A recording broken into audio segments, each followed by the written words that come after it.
Africa Media Live TV. Kindly subscribe to our YouTube channel to get updated on the trending gist, latest news all over the world.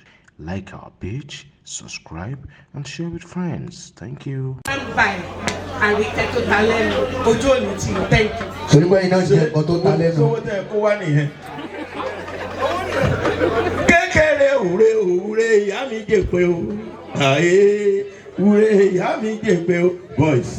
Boys on stage.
Africa Media Live TV. Kindly subscribe to our YouTube channel to get updated on the trending gist, latest news all over the world. Like our page, subscribe, and share with friends. Thank you.